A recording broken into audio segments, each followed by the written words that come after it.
José Herculano Pires. Introdução à Filosofia Espírita. 1. Perfil da Filosofia Espírita. 1. Introdução. Uma introdução à filosofia espírita exige longa pesquisa de suas raízes nas coordenadas da evolução humana, o tempo e o pensamento. A história da filosofia é um continuum, que nasce da primeira indagação do homem sobre a natureza e depois sobre a vida e sobre ele mesmo. Da magia à religião e desta filosofia o pensamento se desenrola numa sequência ininterrupta de formulações pessoais que se encadeiam em processo dialético. Não existe a sequência tantas vezes apresentada de magia, religião, ciência, filosofia. O que realmente existe é um paralelismo de ação mental que parte da primeira tomada de consciência do mundo pelo homem. Na primeira paralela temos a sequência magia-religião, que se desenvolve no plano da afetividade. Na segunda paralela temos a sequência experiência-ciência-filosofia, que se desenvolve no plano da razão. Entre as duas, interligando o fluido do sentimento e da razão, temos a faixa de terra da praxis, onde o homem opera desenvolvendo a sua capacidade de manusear as coisas e os seres. Desse manuseio nasce o complexo do conhecimento, delta em que vão desaguar as correntes paralelas para a fusão que dará forma ao dualismo cultura-civilização. Kirchner caracterizou com clareza os dois elementos desse complexo com sua teoria da cultura subjetiva e cultura objetiva. A primeira é o acúmulo de conhecimentos abstratos de um aglomerado social isolado por contingências geográficas. A segunda é o acervo de obras materiais produzido por esse aglomerado. O desenvolvimento da técnica vai superando no tempo as distâncias dos aglomerados humanos e promovendo as aproximações que determinam a fusão das culturas isoladas num sistema cultural único, já em vias de conclusão em nosso tempo. Ernst Cassirer mostrou como as culturas desaparecidas concentram-se nas obras materiais que produziram, das quais renascem ao toque de novas culturas, como aconteceu no Renascimento. Os resíduos válidos de antigas e superadas culturas são então incorporados a novos sistemas culturais. A sequência aparentemente interrompida se restabelece e a acumulação cultural se agiganta, gerando a tragédia da cultura, pois o enorme acervo transcende a capacidade de assimilação da mente humana e determina a fragmentação das especializações. Arnold Toynbee assinalou a relação entre religião e civilização, que se caracteriza no desenvolvimento dos ciclos culturais. A teoria dos ciclos vem de longe e teve grande voga entre os gregos. Cada ciclo é uma fase do desenvolvimento cultural, que se encerra para dar início a outro. Do ciclo das civilizações agrárias surgiu o ciclo gigantesco das civilizações orientais, massivas e teocráticas, que se fechou na Pérsia, projetando as suas conquistas na Grécia, onde surgiram as civilizações antípodas de Esparta e Atenas. Roma herdou e desenvolveu a Máximo Espólio espartano, em mistura com o florescimento da democracia ateniense, tipicamente filosófica. Plotino deu sequência ao platonismo e tentou realizar a campanha italiana do sonho da República de Platão. Mas o ciclo da civilização greco-romana chegava ao fim. Duas novas civilizações lutavam para definir-se asfixiadas pelo poder romano, a judaica, na Ásia, e a celta, na Europa. Foi então que surgiu a síntese cristã, infiltrando-se na Europa com seus princípios renovadores, minando o Império Romano em suas bases e encontrando ressonância na cultura celta, dominante nas Gálias. O cristianismo iniciava um novo ciclo, queria desenvolver-se penosa mas rapidamente, graças à dinâmica social dos seus princípios. O esplendor da filosofia grega deixaria na sombra os princípios do celtismo. Mas Aristóteles já havia advertido que os celtas eram o único povo filósofo do mundo. 2 milênios passariam na estruturação dos primórdios da civilização cristã, impregnada de resíduos greco-romanos e judeus. Mas as sementes do druidismo, religião dos celtas, aguardavam no chão da Europa momento propício à sua germinação. Coube Allan Kardec, um nome druida, revelar a sintonia celta-cristã e anunciar o nascimento de um novo ciclo. Rejeitado pela cultura dominante, como fora Cristo nesse tempo, Kardec enfrentou os poderes da época e proclamou o advento da era espírita. Elaborou os seus fundamentos, apoiado nas bases tríplices da ciência, da filosofia e da religião. A filosofia espírita definiu-se como o fulcro de um novo ciclo da evolução humana. Não se trata de um fato ocasional ou isolado, mas do resultado de todo o processo histórico do pensamento, ou da razão, como queria Hegel, em seu desenrolar na temporalidade. Do indivíduo como representação coletiva. Na tribo ou na horda, nas civilizações agrárias ou nas civilizações teocráticas, o indivíduo é apenas uma peça da engrenagem social. Funciona segundo as exigências do meio, guiado pelas forças operantes da estrutura sociocultural. Denis de Rougemont demonstrou como essas forças determinam a sujeição absoluta do indivíduo à estrutura. Quando ele se reconhece dotado de características próprias, realizando-se na transcendência horizontal da relação social, destaca-se da massa. Corre então o risco da excomunhão. Mas se dispuser de estrutura individual suficientemente unificada, personalidade, poderá elevar-se sobre o meio, iniciando a fase da transcendência vertical. Nesse caso ele se projeta como uma forma de representação coletiva. Será então o chefe, o líder, o guia, integrando o grupo dirigente da comunidade, a sua inteligência. Mas assim mesmo estará freado pelos condicionamentos sociais, terá de fazer concessões à moral social, aos sistemas estabelecidos, às crenças vigentes, ao contexto geral da tradição. Se quiser sobrepor-se a esses fatores poderá ser esmagado pela pressão da massa, traduzida nas sanções institucionais. Foi o caso de Sócrates, como foi o caso de Jesus. Nas civilizações sociocêntricas do passado, que se desenvolviam isoladas, esse processo de representação coletiva, que na tribo se dividia entre o cacique e o pajé, o primeiro representando o poder humano, o segundo o poder espiritual, fundiu-se na síntese do Rei Deus, sagrado e ungido para dirigir e defender o povo. A reação natural à rigidez dessa institucionalização perigosa se fez sentir no campo das manifestações paranormais, através de profetas, oráculos e pitonisas. João Batista degolado por ordem de Herodes é talvez o símbolo mais vigoroso da profecia social como revolta contra a sagração artificial dos reis deuses. Mas a representação coletiva atingiu seu ponto máximo na figura do Messias, o sol fecundador das messes após as agruras do inverno, segundo a tese mitológica. Os Messias eram os salvadores e ao mesmo tempo os vingadores, os que vinham salvar os humildes e castigar os poderosos. Investidos da sagração divina pelo próprio Deus, centralizavam, na sua individualidade privilegiada, os poderes da terra e do céu. Os seus ensinos constituíam a revelação divina, pela boca desses arautos falava o próprio Deus. Kardec analisou esse processo e definiu as revelações messiânicas como pessoais e locais, típica das civilizações isoladas, dirigidas a uma comunidade determinada em sua localização geográfica. Nos fins do ciclo de isolamento, quando a síntese sociocultural greco-romana tentava abranger o mundo e criava condições novas de vida, o Messias judeu, Jesus de Nazaré, que mais tarde seria designado, significativamente, pelo nome do Messias grego, Cristo, apresentou-se ainda como revelador pessoal e local, mas já abrindo perspectivas, em seus ensinos, para a universalidade que caracterizaria o desenvolvimento do cristianismo, rompendo ao mesmo tempo o sociocentrismo judeu e as pretensões romanas de hegemonia. A reação, tanto judaica quanto romana, foi esmagadora, mas não conseguiu deter o fluxo natural de evolução humana. A Igreja cristã, formada segundo os modelos judaico e pagão, por força das determinantes históricas, apresenta-se então como curiosa síntese do Templo de Jerusalém e do Capitólio. A cadeira de São Pedro substitui, ao mesmo tempo, a cadeira de Moisés e o trono de César. O Deus Pai de Jesus se reveste das características de Júpiter Capitolino e Roma volta a dominar o mundo. O bispo de Roma transforma-se na representação coletiva das massas bárbaras convertidas ao cristianismo. Na figura do Papa concentram-se os poderes da terra e do céu.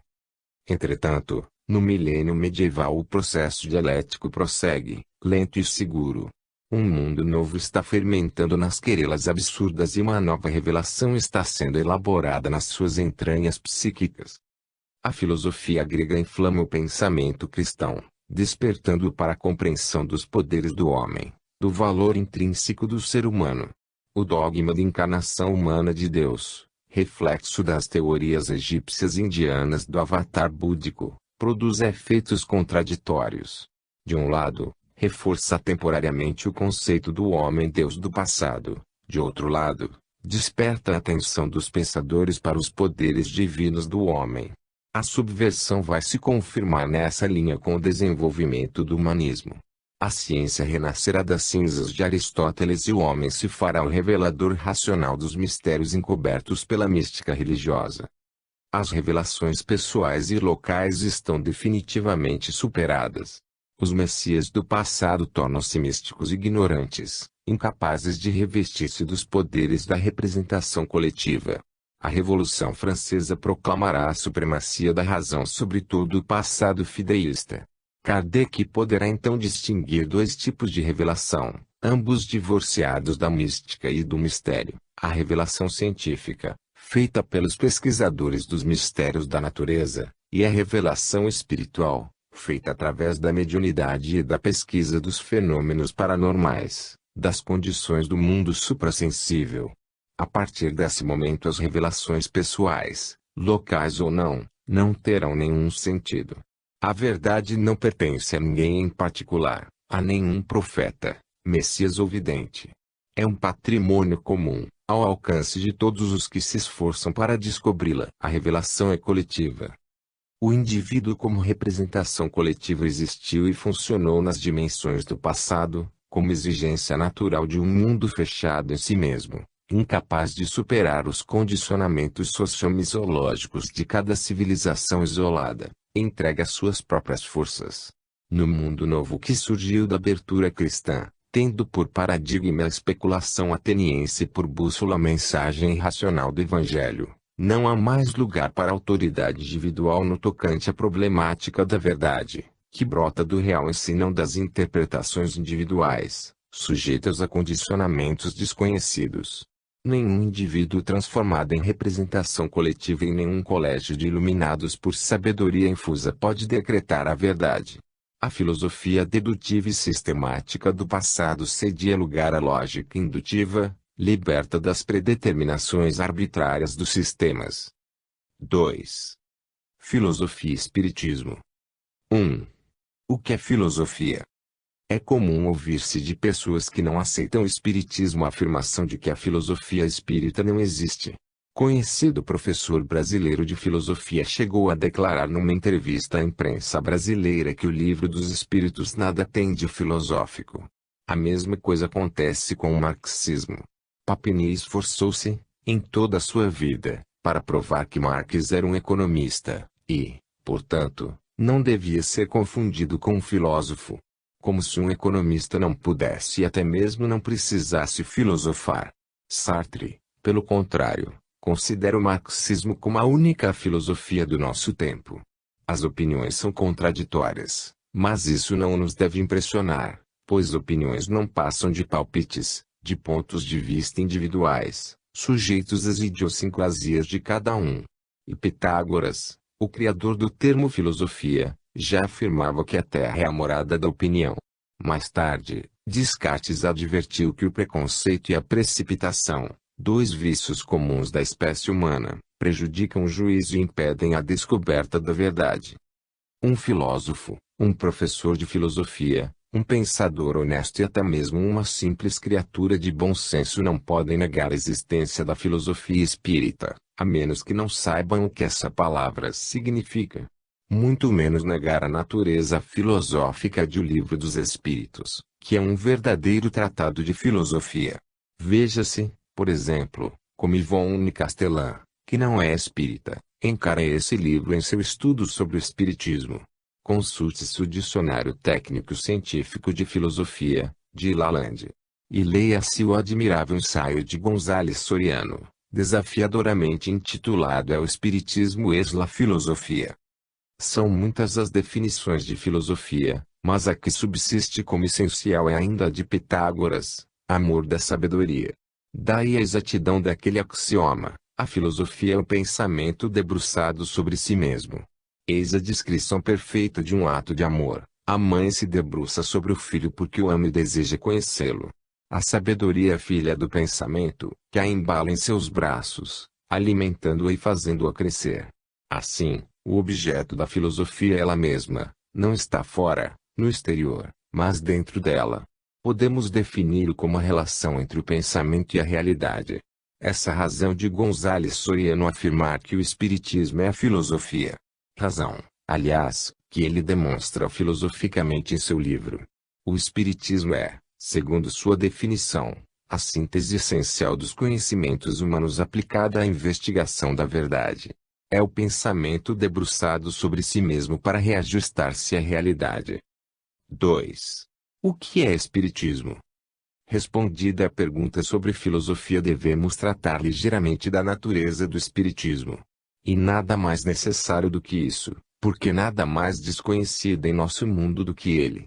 Fala-se muito em espiritismo, mas quase nada se sabe a seu respeito. Kardec afirma, na introdução de O Livro dos Espíritos, que a força do espiritismo não está nos fenômenos, como geralmente se pensa, mas na sua filosofia, o que vale dizer na sua mundividência, na sua concepção da realidade. Mas de onde vem essa concepção? Como foi elaborada? Os adversários do espiritismo desconhecem tudo a respeito e fazem tremenda confusão. Os próprios espíritas, por sua vez, na sua esmagadora maioria estão na mesma situação. Por quê? É fácil explicar.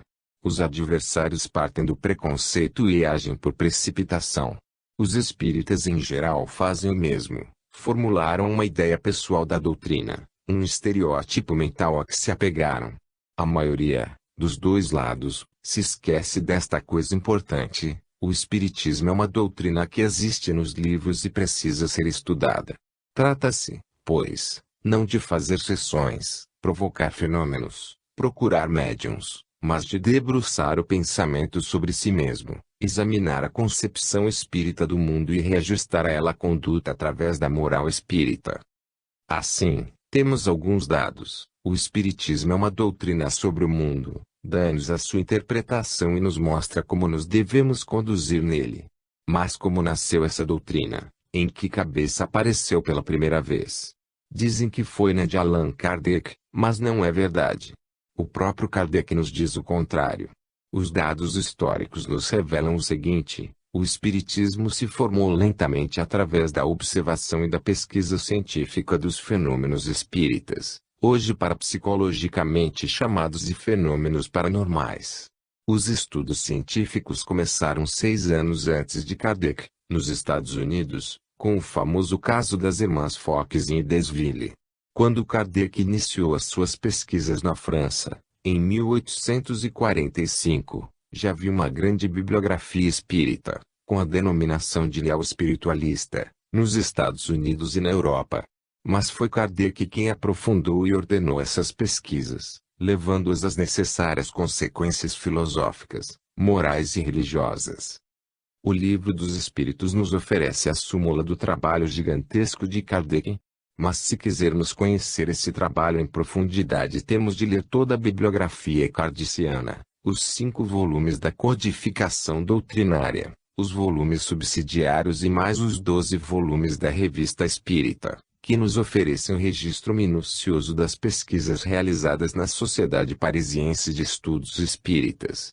E precisamos nos interessar também pelos trabalhos posteriores de Camille Flammarion, de Gabriel Delany, de Ernesto Bozano, de Leon Denis, que foi o continuador e o consolidador do trabalho de Kardec. Veremos, assim, que Kardec partiu da pesquisa científica, originando-se desta ciência espírita, desenvolveu a seguir a interpretação dos resultados da pesquisa, que resultou na filosofia espírita, tirou, depois, as conclusões morais da concepção filosófica, que levaram naturalmente à religião espírita. É por isso que o espiritismo se apresenta como doutrina de tríplice aspecto. A ciência espírita é o fundamento da doutrina.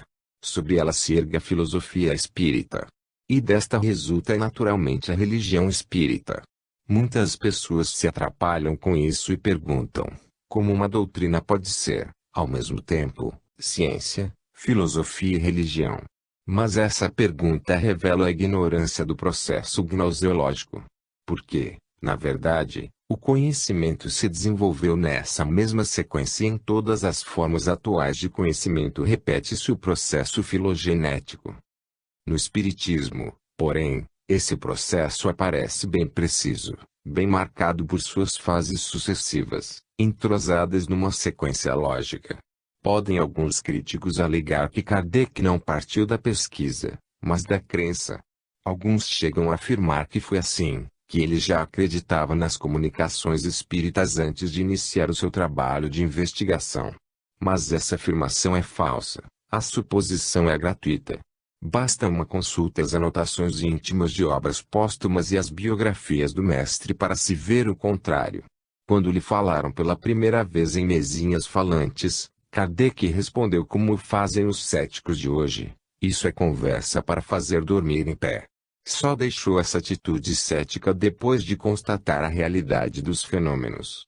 Então pesquisou, aprofundou a questão e levou às últimas consequências, como era, aliás, de seu hábito, do seu feitio de investigador. Charles Richer faz justiça, embora discordando dele, em seu tratado de metapsíquica. Encarando a obra de Kardec pelo seu aspecto científico, sem os preconceitos que têm impedido a sua justa avaliação, ela nos parece inatacável. Alega-se que o seu método de pesquisa não era científico, mas foi ele o primeiro a explicar que não se podiam usar na pesquisa psíquica os métodos das ciências físicas. O desenvolvimento da psicologia provaria mais tarde que Kardec estava com a razão. Hoje, as pesquisas parapsicológicas o confirmam.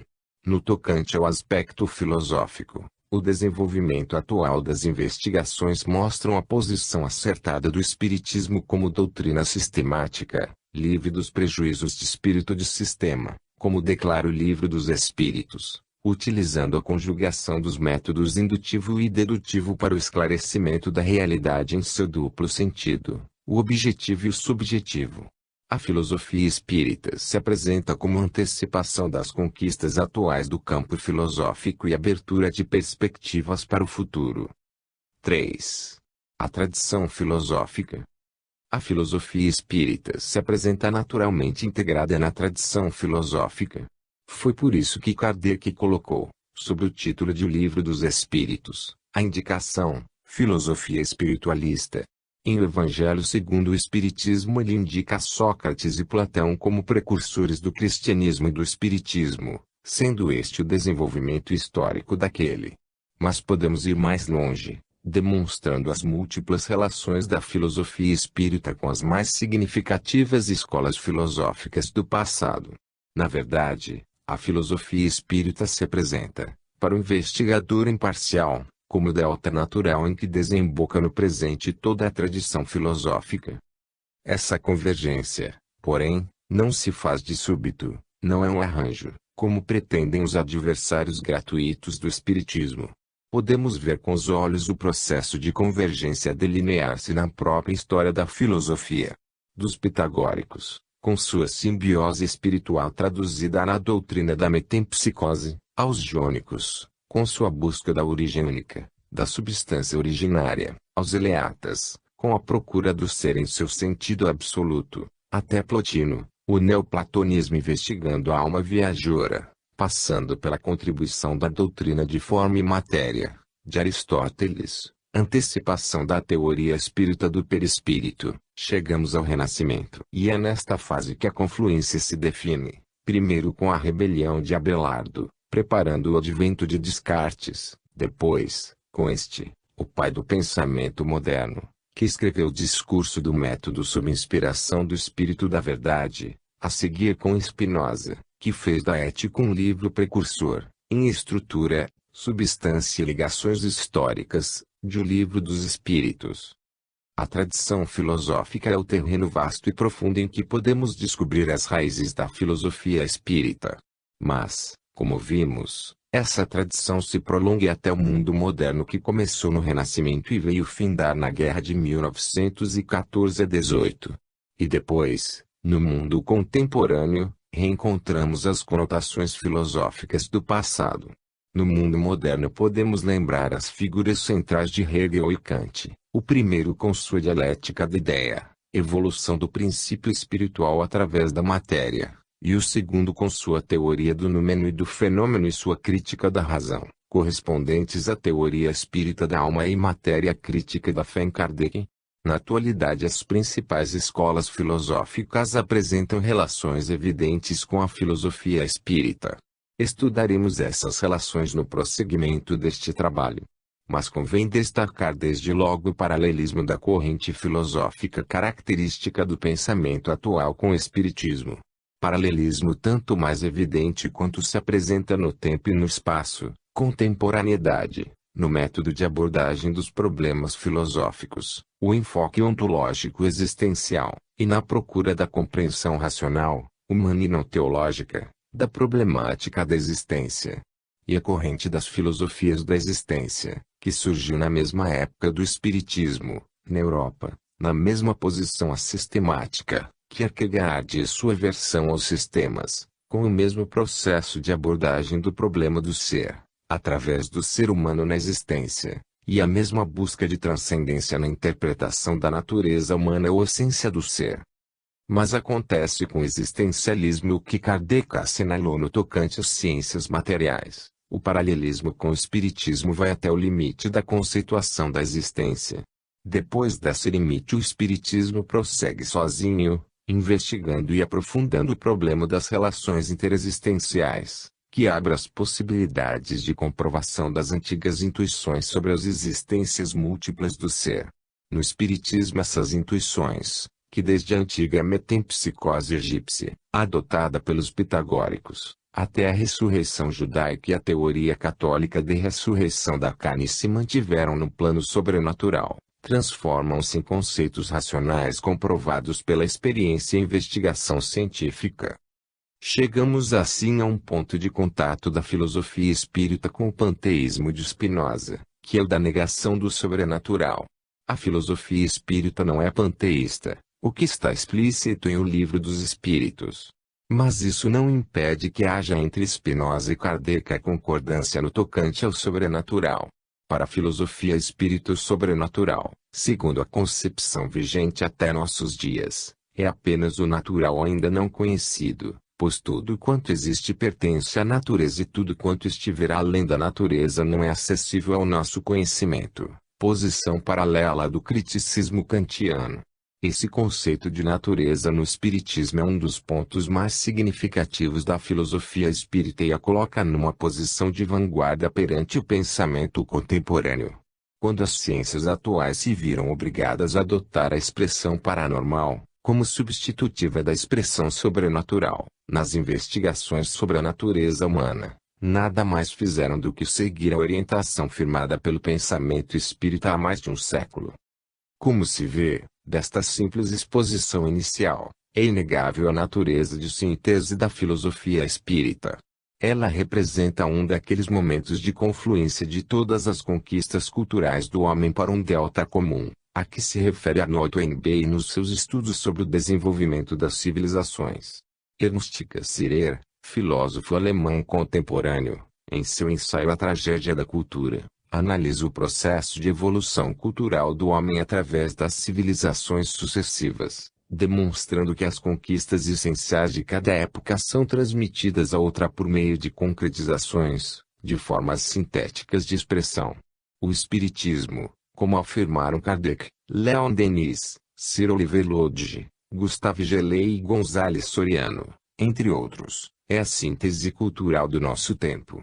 A filosofia espírita sintetiza em sua ampla e dinâmica conceituação todas as conquistas reais da tradição filosófica, ao mesmo tempo em que inicia o novo ciclo dialético da nova civilização em perspectiva. 3. Teoria espírita do conhecimento. 1. Como o conhecemos?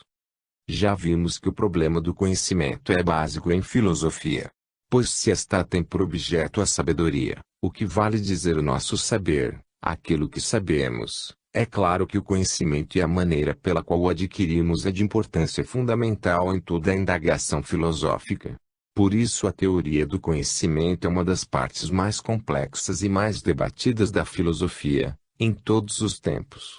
Na filosofia espírita ela assume uma importância ainda mais profunda, pois a pergunta como o conhecemos implica a relação espírito-corpo. E essa relação exige a definição dos seus componentes, envolvendo as perguntas o que é espírito e o que é corpo. Mas antes dessas questões há outra, relacionada com os próprios elementos do ato de conhecer. A tradição filosófica nos mostra duas posições clássicas diante desse problema, a platônica ou socrática ou platônica, que envolve a questão da reminiscência, das ideias inatas, e a sofística ou empírica que se refere apenas aos nossos sentidos. Há entre esses dois campos numerosas escolas e subescolas, mas para o nosso propósito bastam essas duas linhas fundamentais, que permanecem válidas em nossos dias e representam as pontas do dilema de conhecer. Nessas duas linhas a resposta à pergunta como conhecemos é dada pela seguinte contradição. A. Conhecemos pelo espírito. B. Conhecemos pelos sentidos. O primeiro a dar uma resposta conciliatória, ao que nos parece, foi Aristóteles com a sua teoria dos dois espíritos do homem, o formativo e o receptivo. Esta dualidade é resolvida pela filosofia espírita de maneira dialética, como veremos. Os elementos do conhecer podem ser definidos como a razão e o sensório. Nesses dois elementos encontramos os seus respectivos instrumentos, que podemos chamar os instrumentos do conhecer. Na razão encontramos os conceitos ou ideias, que Sócrates foi o primeiro a descobrir, escondidos atrás das palavras, e que Kant chamaria mais tarde de categorias. No sensório encontramos as sensações, que na psicologia atual podemos chamar de percepções. Assim, o conhecer é um ato de relação. O conhecedor, que é o homem, se põe em relação com alguma coisa, percebe essa coisa e procura identificá-la. Mas identificá-la com o quê?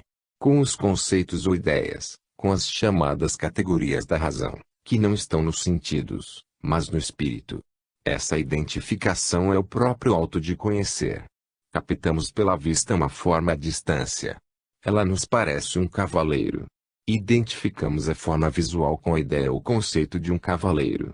Mas, ao nos aproximarmos, verificamos que se trata de uma pedra com forma de cavaleiro. Refazemos identificação automaticamente.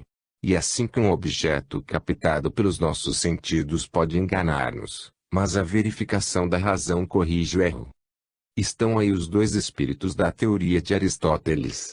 O primeiro é o espírito formativo, que para Aristóteles era a própria alma humana procedente do mundo espiritual, não sujeita às influências do mundo exterior. O segundo é o espírito receptivo, uma espécie de matéria em que se imprimem as sensações do mundo exterior, segundo Aristóteles. Isto implica a teoria aristotélica da forma e matéria. As formas do mundo exterior se imprimem na matéria dos sentidos e dão forma a essa matéria. Mas na filosofia espírita não é assim. Os sentidos são apenas instrumentos de captação. E esses instrumentos pertencem à condição existencial do homem encarnado, do homem no mundo. O homem é um composto de espírito e corpo. O corpo é o escafandro de que o espírito se serve para mergulhar nas profundidades da matéria. Quando deixamos o escafandro, seus instrumentos não funcionam. Quando deixamos o corpo, seus instrumentos morrem. Para a filosofia espírita, portanto, a dualidade de espíritos da teoria aristotélica não existe. O homem é essencialmente um espírito.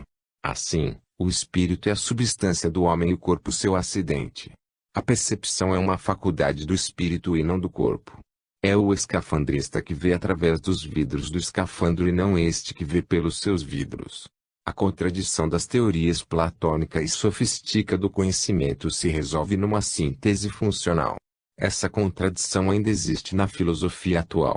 Podemos representá-la pela teoria racional de Kant e empírico-sensorial de Locke, a escola racional e empírica do conhecimento.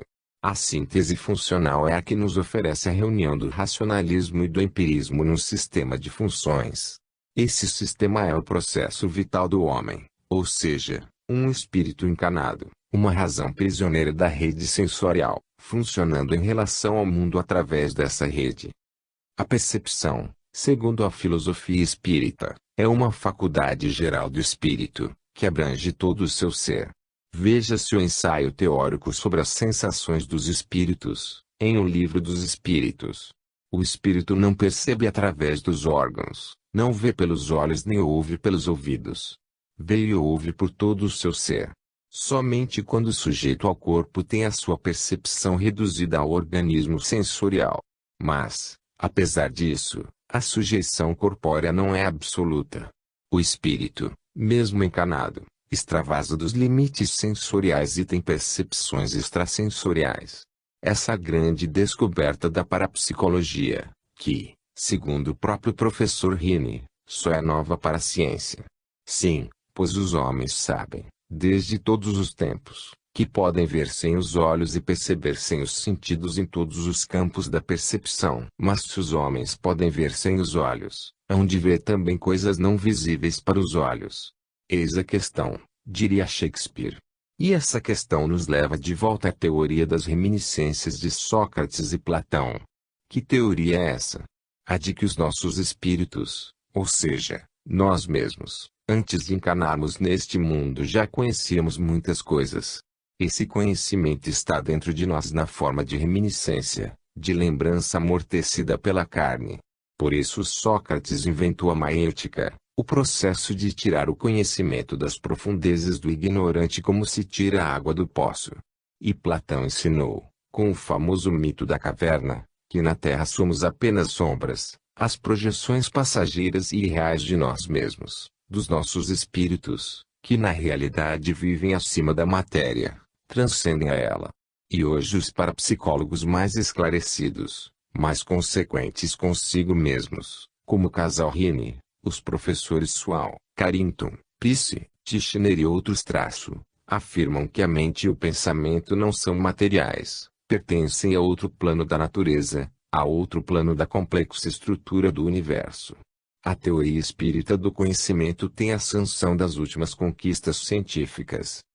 Mas voltemos ainda aos instrumentos do conhecimento para tratarmos de um deles, que é para a filosofia espírita de muita importância. Trata-se da ideia ou conceito de espírito. Todas as especulações foram feitas para explicar a existência desse conceito. Conhece-se a teoria da projeção anímica, de Feuerbach, adotada pelo marxismo. Não foi Deus quem criou o homem, mas o homem quem criou Deus. A teoria animista de Taylor, a teoria da imaginação primitiva de Spencer, que o seu discípulo Ernesto Bozano ampliou para torná-la espírita. E é em Bozano Populi Primitivi Manifestazioni Supernormali, que vamos encontrar a resposta espírita a todas essas hipóteses imaginosas. O conceito de espírito é uma categoria lógica, semelhante às de espaço e tempo, que o homem desenvolveu com a experiência sensível. As pesquisas científicas da metapsíquica, da chamada ciência psíquica inglesa, da antiga parapsicologia alemã e da atual parapsicologia, ao lado das investigações clássicas e modernas da ciência espírita confirmam essa teoria. Não foi da imaginação primata, incapaz de tal abstração, que surgiu o conceito de espírito, mas dos fenômenos de aparições, de materializações e de todos os tipos de manifestações paranormais. 2. O que conhecemos. O espírito é, pois, o conhecedor, é o princípio inteligente da natureza, cuja faculdade perceptiva se desenvolve através de fases sucessivas. Primeiro, temos a sensibilidade vegetal, depois, a perceptibilidade animal, por fim, a inteligência humana. Uma frase célebre de Leon Denis resume todo esse processo milenar: a alma dorme na pedra, sonha no vegetal, agita-se no animal e acorda no homem. O conceito de alma foi estudado por Kardec na introdução do Livro dos Espíritos. A filosofia espírita define a alma como espírito encarnado. O princípio inteligente, quando manifestado na matéria, produz a vida, segundo o nosso restrito conceito de vida. Assim, ele anima a matéria, é ânimo dos latinos, a alma das coisas e dos seres. No homem, a alma é o espírito que anima o corpo. Quando um homem morre, sua alma volta ao estado de espírito, liberta-se da função de alma. Não existem almas do outro mundo, pois estas, na verdade, são espíritos. Mas o que é que o conhecedor conhece? O que é que conhecemos através da nossa faculdade perceptiva e da nossa capacidade intelectiva? Há o conhecimento das coisas exteriores e das coisas interiores. Há a percepção objetiva, que estabelece a relação sujeito-objeto, e a percepção subjetiva, que faz do sujeito o seu próprio objeto. Isso quer dizer, em termos epistemológicos, na teoria das ciências, que a ciência é a filosofia. Como já vimos, a ciência investiga os objetos exteriores, a filosofia investiga a si mesma, é o pensamento debruçado sobre si mesmo. Podemos retornar às explicações de Platão, ao mundo sensível e o mundo inteligível. Temos acesso ao sensível por meio da percepção, captamos, sentimos, percebemos as coisas exteriores. Temos acesso ao inteligível por meio da razão e da intuição. São essas as duas faces da realidade. O verso e o reverso da moeda com que pagamos o direito de saber. Desde o tempo dos gregos a nossa civilização ocidental vem se debatendo entre esses dois campos do conhecimento. Hoje, temos o mundo dividido em duas partes. Numa se desenvolve o pensamento materialista como ideologia oficial dos estados, noutra, o pensamento espiritualista na mesma posição. Nenhuma nem outra dessas formas de pensamento, dessas sistematizações do conhecimento, conseguiu trazer nem poderá trazer ao homem a solução dos seus problemas. A filosofia espírita se coloca entre ambas e nos oferece a solução dialética, nos termos da velha e boa dialética de Hegel, mostrando o equívoco desse divisionismo artificial e anunciando o advento da compreensão global da realidade. Espírito e matéria, ensina a filosofia espírita, são os dois elementos constitutivos do universo. Sobre ambos paira o poder unificador que é Deus. Essa, diz o Livro dos Espíritos, e a Trindade universal. Mas a realidade não se fecha apenas nesse tríptico, nesse esquema geral. Ela é una em essência, mas é múltipla nas suas manifestações. A lei cósmica é a da diversidade da unidade. Querer reduzir o real a um dos seus aspectos, o materialista ou o espiritualista, é simples utopia. A própria história da filosofia nos mostra a impossibilidade de uma interpretação esquemática da realidade. Os esquemas das diversas escolas filosóficas serviam apenas de muletas do pensamento, em sua busca da verdade. Hoje, os filósofos compreendem que as escolas servem como pontos de observação, como posições estratégicas e não como trincheiras definitivas no campo de batalha do conhecimento. Não mais se formulam grandes sistemas. A época dos sistemas passou. A sistemática foi substituída pela problemática. Importam os problemas, não as explicações conclusivas. A filosofia espírita foi uma antecipação dessa nova atitude filosófica. Na mesma época em que surgiam os dois últimos grandes sistemas filosóficos, o positivismo de Augusto Comte e o marxismo, os espíritos diziam a Kardec que era necessário apresentar ao mundo uma filosofia racional, livre dos prejuízos do espírito de sistema. E lhe davam as linhas mestras do novo pensamento através do processo dinâmico do diálogo, que hoje está consagrado em todo o mundo. A forma de perguntas e respostas de O Livro dos Espíritos, às vezes considerada como antiquada por alguns espíritas sequiosos de novidades, é hoje a forma preferida para a busca de soluções em todos os setores das atividades humanas. O diálogo é a maiêtica de Sócrates e a dialética de Platão e de Hegel ressuscitadas em nosso tempo. É o instrumento mais prático de conhecimento no plano social. E foi através dele que surgiu a filosofia espírita, no diálogo mediúnico de Kardec com os espíritos. A mediunidade se apresenta como oportunidade do diálogo paranormal. A palavra paranormal é simplesmente uma substituta da palavra sobrenatural. Classifica o fenômeno natural inabitual a que se referia Richetti. Na proporção em que os homens avançam na evolução espiritual, o diálogo mediúnico se integra na normalidade. Quando Sócrates dialogava com seu daimon, demônio ou espírito protetor, ou quando Joana d'Arc dialogava com as suas vozes, ou quando Abraham Lincoln, à maneira do patriarca bíblico, dialogava com os espíritos na Casa Branca, em Washington, não estavam fora da natureza nem de normalidades. Só a ignorância das leis naturais que regem a comunicação interexistencial, a comunicação mediúnica entre os diferentes planos de existência, levou os homens a tratarem o assunto com prevenção e excesso de superstição. O diálogo mediúnico que fez a donzela de Orleans empunhar a espada e salvar a França, que levou Sócrates a impulsionar o conhecimento, que fez Lincoln assinar a lei de libertação dos escravos nos Estados Unidos, que orientou Mackenzie King no governo do Canadá, e assim por diante, levou Kardec a formular a doutrina espírita e oferecer ao mundo a maior síntese filosófica de todos os tempos, que é a filosofia espírita. 3. O processo gnoseológico. Aplicada ao espiritismo, na avaliação da totalidade da doutrina, a teoria espírita do conhecimento nos mostra essa doutrina como a última fase de um processo gnoseológico que abrange toda a evolução humana. Kardec explica, no capítulo de A Gênese, os motivos do aparecimento do espiritismo em meados do século passado. Era necessário o desenvolvimento das ciências, a superação racional dos estágios anteriores da evolução para que o homem se tornasse capaz de compreender o problema espírita. O processo gnoseológico iniciado na era tribal se desenvolve através das fases anímica, mágica, mítica, mística ou religiosa, atingindo a científica ou racional e passando então a psicológica ou espírita. Lembremos-nos rapidamente da lei dos 3 estados da evolução gnoseológica segundo Augusto Comte. Temos primeiro o estado teológico em que tudo se explica pela intervenção dos deuses. A seguir, o estado metafísico das explicações abstratas. O ópio faz dormir porque tem a virtude dormitiva. E depois o estado positivo em que predominam as ciências. Kardec acrescentou a essa teoria, por sugestão de um leitor da revista Espírita, veja-se o N.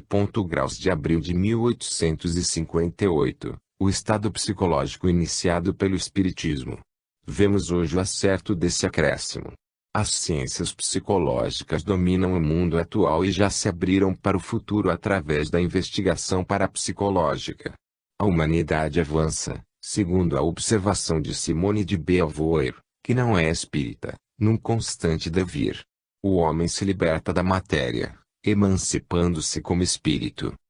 Mas o espiritismo não é apenas a fase derradeira do processo gnoseológico em que nos encontramos como componentes da humanidade terrena.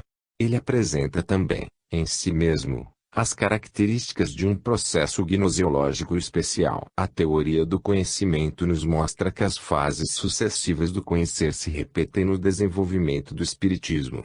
Através do seu aspecto científico, ele nos oferece a captação sensorial do mundo fenomênico, dessa faixa da natureza em que o espírito se manifesta no sensível, e a captação extrasensorial do inteligível, da realidade espiritual. Através da filosofia espírita nos dá a interpretação racional do universo e do homem numa visão integral. Através da religião espírita, moral, normativa e jamais ritual, sacramental, destituída de resíduos mágicos, determina a orientação adequada, no plano existencial, a nossa conduta em face da realidade ampla que conseguimos descortinar. Assim, a teoria espírita do conhecimento explica, ao mesmo tempo, o problema do conhecer em sua expressão mais simples e em sua expressão mais complexa. Aprendemos, graças a ela, que o processo gnoseológico é uma conquista e uma integração. Conquistando pelo conhecimento progressivo e saber espírita, integramo-nos na realidade multidimensional da era cósmica. Não pensamos mais em termos geocêntricos, organocêntricos ou antropocêntricos e por isso mesmo não vivemos mais apegados a temores e superstições. O Espiritismo nos confere a emancipação espiritual de cidadãos do cosmos. Pertencemos à humanidade cósmica. 4. Fideísmo crítico. A teoria espírita do conhecimento nos levou da simples sensação até a captação da realidade espiritual. O espiritismo, como síntese de todo o progresso espiritual da humanidade, repete em seu desenvolvimento o processo filogenético do conhecer. O espiritismo aparece, assim, como um novo ser da família do conhecimento. À maneira das crianças que repetem em sua vida intrauterina o processo da evolução animal, o espiritismo reinicia a descoberta do mundo no campo fenomênico através da sensação e da percepção, passando pelo desenvolvimento racional para atingir o plano metafísico da fé. Mas a fé espírita apresenta-se como raciocinada e, portanto, proveniente do raciocínio. É uma filha da razão, e não obstante tem como pai o sentimento. Se nós lembrarmos de que a razão, no plano existencial procede da sensação, veremos que a imagem do processo filogenético se justifica. Para Kant a razão era um sistema de princípios universais e necessários que organizava os dados da experiência sensível. Era o espírito humano, dotado do poder de discernir e disciplinar as sensações, que organizava o conhecimento a partir das categorias racionais. Para os neokantianos atuais, na corrente do relativismo crítico de Octave Amelin e René Albert, as categorias da razão se formam na experiência, são as próprias experiências sensoriais transformadas em elementos dinâmicos do psiquismo. Na filosofia espírita esses elementos são a priorísticos, segundo entendia Kant, mas como potencialidades. A experiência sensível os desenvolve e atualiza, transforma a potência em ato.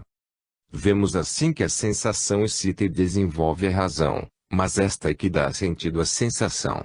O princípio inteligente universal possui os germes da razão, que a experiência sensorial faz desabrochar. No capítulo Progressão dos Espíritos, de O Livro dos Espíritos, itens 114 a 127, vemos que a evolução espiritual, semelhante ao desenvolvimento psíquico das crianças, parte do geral indiferenciado, indiferenciação psíquica, para a diferenciação progressiva dos reinos vegetal, animal e hominal, atingindo neste a plena individualização e buscando conscientemente a perfeição. Os espíritos humanos aparecem no plano existencial dotados de inteligência, capacidade de captar o nexo das coisas e das ideias, de livre-arbítrio, liberdade de escolha, e da missão, obrigação a cumprir, a desenvolver na ordem universal ou na harmonia do universo, aperfeiçoando-se moralmente para se aproximarem de Deus. Isso nos mostra o conhecimento como um processo que vai do finito, o plano fenomênico ou sensorial, ao infinito, Deus, de maneira que sensação, razão e intuição aparecem como simples fases, de desenvolvimento sucessivo, mas coexistentes no dinamismo espiritual, da evolução dos seres. Razão e fé constituem, portanto, elementos essenciais do espírito, conjugados em torno de um eixo que é a vontade.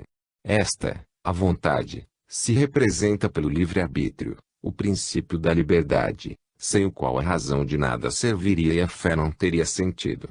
Vê-se claramente a natureza sintética do espiritismo. Todas as antinomias, todas as contradições se resolvem numa visão mais ampla do problema universal. O racionalismo e o empirismo, o positivismo e o idealismo, o materialismo e o espiritualismo, o ontologismo e o existencialismo, e assim por diante, encontram o seu delta comum numa visão gestáltica ou global do universo. Não há motivo para as intermináveis disputas a respeito de razão e fé, pois ambas pertencem à própria substância do ser, que desprovido de uma delas já não poderia ser. Fé e razão estão implícitas na própria destinação dos seres e a razão se desenvolve, ao mesmo tempo, apoiada na fé e buscando a fé. Vice-versa, a fé serve de apoio à razão e nela encontra o meio de se desenvolver. Para a demonstração desse sincronismo a filosofia espírita teve de cumprir a tarefa de explicar a fé. Isso levou Kardec a realizar a crítica da fé, como Kant se vira obrigado, para superar as divergências do empirismo e do racionalismo, a realizar a crítica da razão. Kardec não faz um trabalho sistematicamente filosófico porque o seu objetivo não é fundar um sistema novo de filosofia mas oferecer ao mundo uma filosofia racional, livre dos prejuízos do espírito de sistema, como já tivemos oportunidade de ver. Mas a sua crítica da fé penetra na raiz do problema. Depois de mostrar que ela pertence à própria essência do ser, estuda o processo da sua manifestação. Psicologicamente, itens 960 a 962 de O Livro dos Espíritos, a fé se apresenta como o sentimento inato de justiça que todas as criaturas humanas possuem.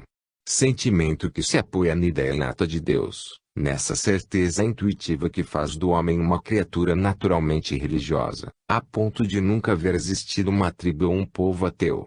Assim, sociologicamente a fé se manifesta como um elemento de ligação social, o cimento que embasa as estruturas da sociedade se concretiza nas instituições religiosas.